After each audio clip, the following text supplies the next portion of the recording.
My stepmom falsely accused me of pushing her down the stairs at her baby shower, turning my family against me. And now my dad wants my help for free. Hi, so I'm 24 years old, female, and I'm just starting out as a lawyer. My father recently asked me to help him out, but I had to decline, and now my family is hating me because of that. The context is that my father had cut ties with me a couple of months ago, after calling me, and I quote, mentally unstable and jealous for something that I didn't even do. My stepmother, who is the worst person on earth, accused me of pushing her down the stairs when she was pregnant at her baby shower. I don't know why she did that, probably just because she hates me and wants everyone to hate me along with her. Well, she succeeded in that plan and made my father hate me, although I can't exactly say that I hadn't already made it believable for him. My stepmom, Vicky, 40, female, and my dad, 48, male, got married 10 years ago, after dating for 2 years, so I have known Vicky for almost 12 years now. She has always tried her best to make my life as miserable as she possibly can. I honestly don't know why she hates me so much because, right from the first time that we met each other, she didn't like me. I hadn't even given her a reason to dislike me at that point. I was literally just 12 years old. But she always had a bit of an attitude problem and would be openly nasty to me when my dad was not around. So I learned to hate her as well. Because I was just 12, I did not see any reason why a full-grown adult was acting that way with me. I was used to being trusted by adults because I was actually a good kid. I had good grades and behaved nicely with everyone.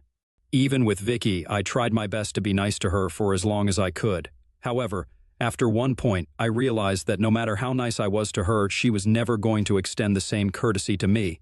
So I started to treat her the same way that she would treat me. If she spoke to me rudely, I would make sure to retort in a much worse tone. If she said something that I did not like about my appearance or anything else, I would make it a point to comment on her appearance, or personality as well. But whenever my father was around, he would only tell me to stop, and he would never say a word to Vicky. I was literally the only person who was reprimanded, and several times I had even been grounded because of what I had said to Vicky, only in response to what she had said to me. I never started the fights, but somehow it was always my fault. I found it very unfair, but I had to deal with it because I had nobody else to go to. My mother was never in the picture. She had signed away her rights when I was little, and my father had been my only parent all my life. Even before Vicky had come along, he had a couple of girlfriends before her, but they had all been nice to me. Unfortunately, he was not serious about any of them, so he did not end up with them. If I'm being honest, he was not serious about me either. I felt like a child was more like a side project for him because most of the time I would end up spending my time at home with babysitters or maybe my grandma. He was never around much as a child, and even as I grew older, I was unable to develop a connection with my dad because either he was absent from my life or just not interested. He never showed up to any of my events as a child, and it would leave me disappointed every single time. But thankfully, I did have my grandma, and she always tried to be there for me. I lost her a couple of years into high school, and I was very upset about it for a very long time. It felt like I had lost my only family because at the time I was living with my dad and Vicky, and it was a nightmare to be honest. She had grown even more vicious after she got married to my father, now that she knew that she was not going anywhere and my dad was always going to put her first. After she got married, she started coming after me even more. She would be rude to me, and she would make all sorts of unwelcome comments about me, and I was just expected to deal with her silently. Every time I would try to argue with her or tell her to shut up, my dad would scold me and tell me that I was not allowed to speak to her. After my grandmother passed away, Vicky started making even worse comments. She would taunt me and say that now that I did not have anybody sticking up for me, I was going to be screwed. It was true. That's why it hurt even more. She told me that she was going to make sure of the fact that my dad kicked me out of the house before I even had a chance to leech off of him and demand that he pay my college tuition. She was going to take all that money and buy herself something nice because that would be more useful than sending me to college because I was an idiot. That part was not even true because I was a straight-A student and I knew that she was just trying to get me riled up, but it would always get on my nerves. It was a horrible cycle, and she would say something really cruel to me. I would get all pissed off, then say something to try and get back at her, and then my dad would ground me. Even when I would try to warn him that she was a gold digger, he would not believe me and tell me that I was just being territorial about him, and he did not appreciate it. It was just so frustrating, and one time I just snapped. It had been about 1.5 years since my grandmother had passed, and Vicky had been making the worst comments. One day, I came back home from school, and I had already had a very bad day because somebody had spilled something on my clothes. It was not something that they had done on purpose, but it had ruined my outfit. I also had a splitting headache that day. I was just very pissed off already from how my day was turning out to be. When I got back home, instead of just leaving me alone, Vicky made some snarky comments. I don't remember exactly what it was, but the next thing I knew, I was on top of her and trying to punch her. The only advantage I had was that I had caught her off guard. She had been completely blindsided, so I had been able to pounce on her and pin her to the ground. But once she realized what was happening, she turned the tables, and we got into a really bad physical fight.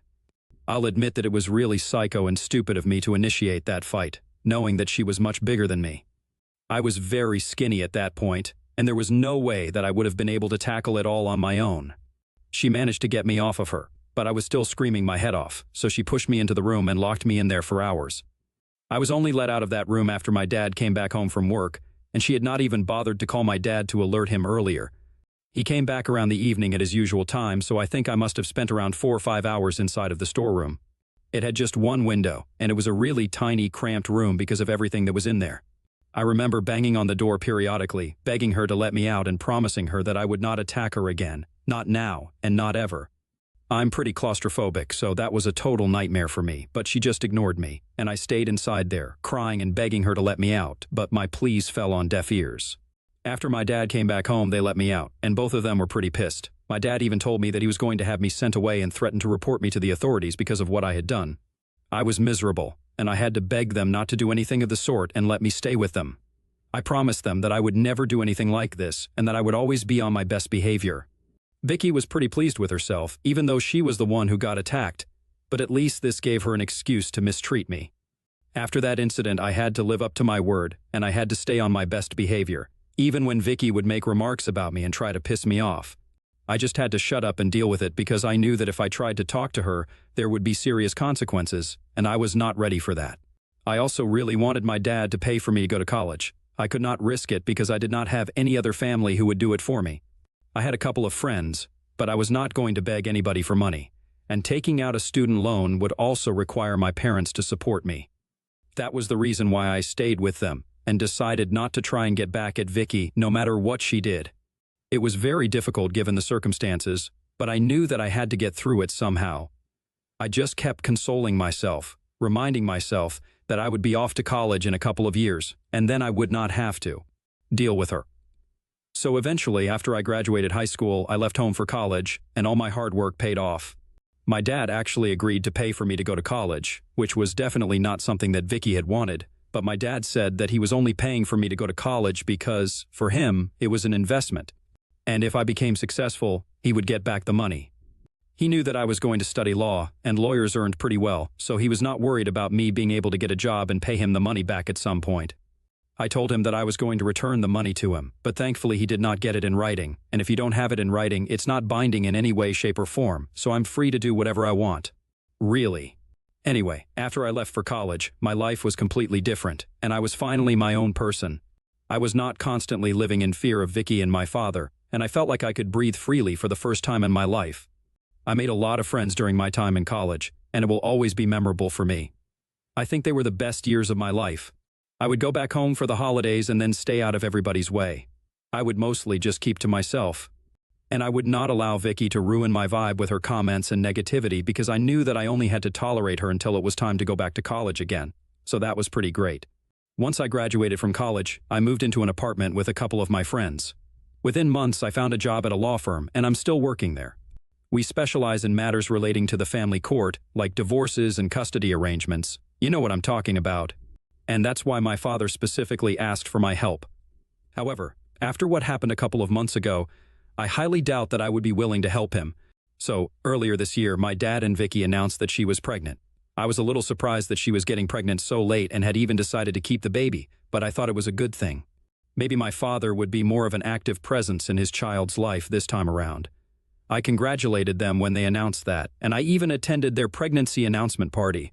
It was more of a formality, because if I did not attend, it would lead to a lot of questions and drama in the family, so I decided to attend. I have not exactly been in touch regularly with my dad or Vicky after I moved out, and we only speak to each other maybe once or twice a month. I only visit them on the holidays, or on birthdays, or events like these, as long as they invite me. Dad does occasionally get in touch with me to ask how I'm doing, and I do the same for him. It is more obligatory than something that either actually wants to do. Vicky and I don't speak to each other at all. I'm honestly happy about that because I don't have anything to say to her, and I'm sure that she would not have anything nice to say to me either. Anyway, even at the pregnancy announcement party, I congratulated them and got them a gift. Vicky did not thank me, and neither did she look at me throughout the day. I was actually relieved because it just meant that she would not be making any comments or trying to rile me up like she usually does. So that was how that day went. After that, I got really busy at work, so I did not visit them until it was time for the baby shower. They had a huge event organized, and I think Vicky must have been in her 3rd trimester, her 7th month of pregnancy. I'm not sure exactly, but I remember that she was really big and was waddling everywhere at the party. My dad was really busy socializing with the guests, so Vicky needed somebody to accompany her to the women's room at some point. I was the person sitting closest to her when she needed to go, so she asked me to walk with her. I was a little skeptical and asked her if she wanted me to get her mother or maybe her sister to accompany her. But she specifically told me that she wanted me, and I was not going to say no to a pregnant woman, so I agreed. I did not think much of it and walked with her to the women's room. After she was done, she was coming out when she tripped on the stairs that led to the floor. The women's room had a tiny little staircase with 5 steps leading up to the door, and that's where she tripped and almost fell. But I intervened just in time and prevented her from falling. I thought that she was going to thank me, but instead of that, she started screaming at me and asked me if I was crazy. I knew that she was doing this on purpose because I was standing in front of her, and there was no way that I could have pushed her or caused her to trip, even if I had wanted to. And the look on her face told me that she was doing this on purpose. She was screaming at me to draw attention to us. It worked. Everybody started looking at us in no time, and then my dad rushed over to her side. He asked her what was going on and why she was screaming at me. Instead of telling him the truth, that she was walking down the stairs, tripped, and I saved her, she distorted the story and told him, loud enough for everybody in the room to hear, that I had pushed her down the stairs. I couldn't even believe that this was happening, and I tried to defend myself and told him that I had done nothing of the sort. I told him that he could check the security footage if he did not believe me, but unfortunately, that area was a blind spot, and there was no proof. So it was just her word against mine, and I already knew that I was screwed because if it came down to it, I knew that my dad would always pick Vicky over me. So he chose to believe her, and he started yelling at me as well. He called me psychotic and told me that he should have kicked me out the day that I tried to attack her. He said that he never should have let me stay with him because he should have guessed I was mentally unstable. He even accused me of being jealous of Vicky because she was everything that I could never be. Since she was successful and beautiful and just overall better than me, he said that I was always just trying to turn him against her out of nothing but pure jealousy. He called me a total psycho and told me that he did not want to see me lurking around anymore. So I needed to get out before he called the cops. Everybody else at the party was also giving me really weird looks, and it seemed like everybody was against me at that point.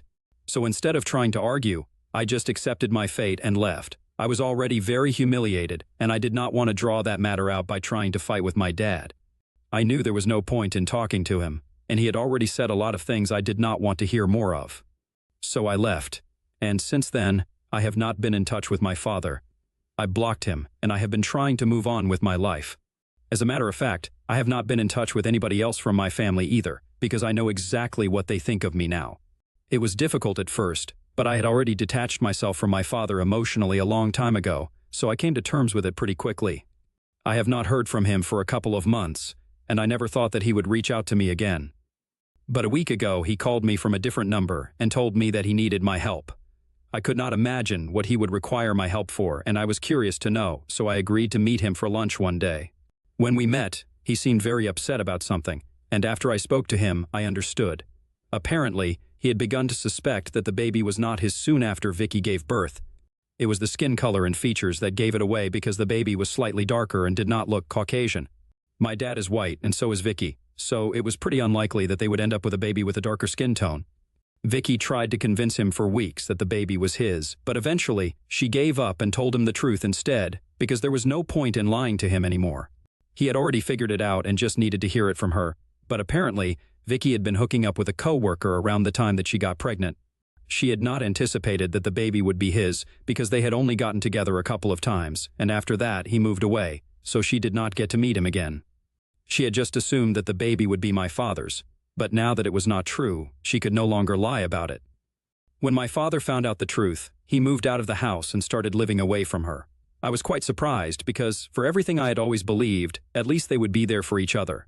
A lot of things surprised me, but I had never taken her for a cheater.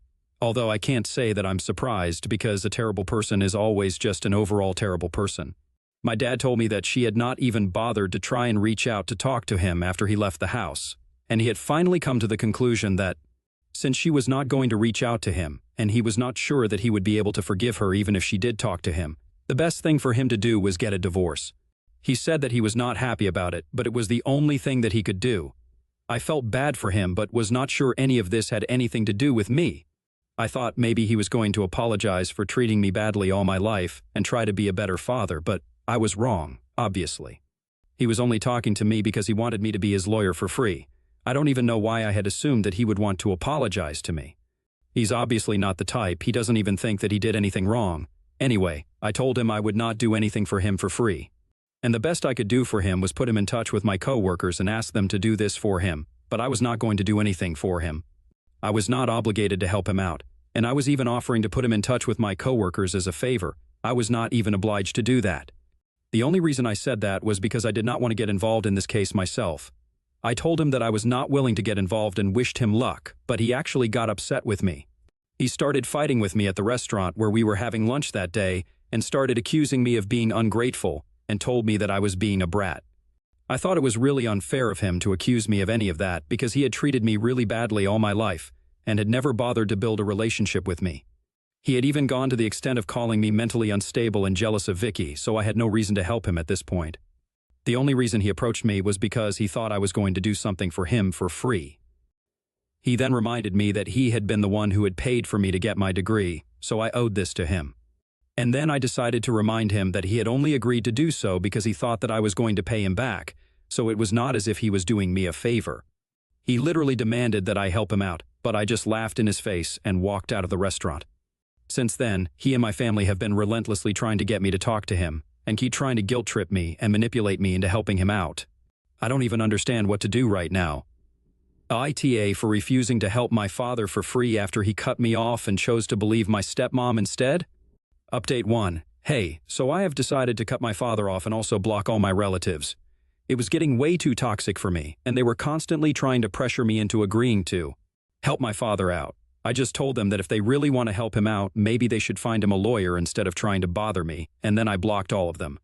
I had only let them have access to me so far because they hadn't exactly done anything wrong to me, or so I believed, but not standing up for me even when I was a child was wrong enough.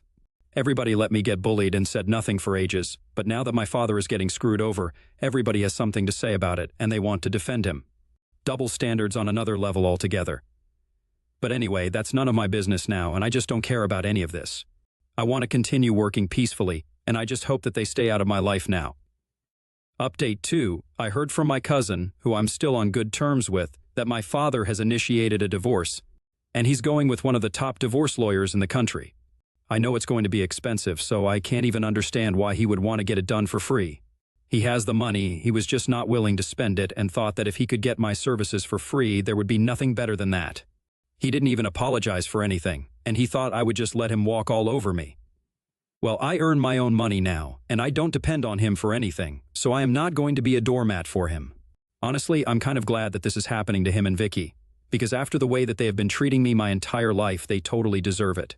In fact, I'm going to say it, they totally deserve each other as well. They're a match made in heaven. Update 3, well, from what I have just heard, apparently the divorce is not happening anymore. My dad initiated a divorce about 2 weeks ago.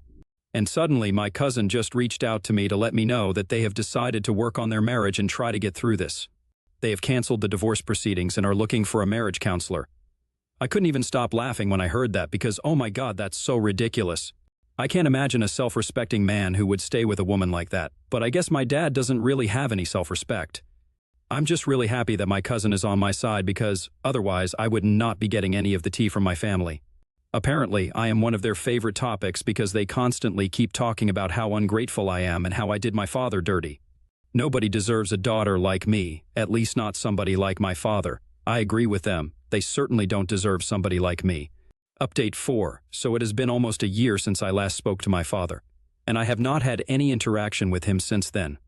From what I know, They have moved away and are raising their son with the help of Vicky and her family. They have relocated to Missouri to have a fresh start, and I'm really happy. Because this just means that they are far away from me. I recently received my first promotion, and my life is going pretty well. I have not been in touch with anybody from my family except for my cousin. I started dating one of my coworkers, and things are going to develop with him. It has been 6 months, and I feel like we are meant to be already. We have had a discussion about this, and he also feels the same way towards me, so I know that this is not one-sided. This is the first time I actually felt loved by somebody, and I feel giddy even talking about this, but I'm just really happy. It honestly feels like as soon as my dad and Vicky left the state, things started getting better for me. My career is going great, I have a steady boyfriend, and I have friends who love me. Maybe I don't have a family, but my cousin is enough for me, honestly.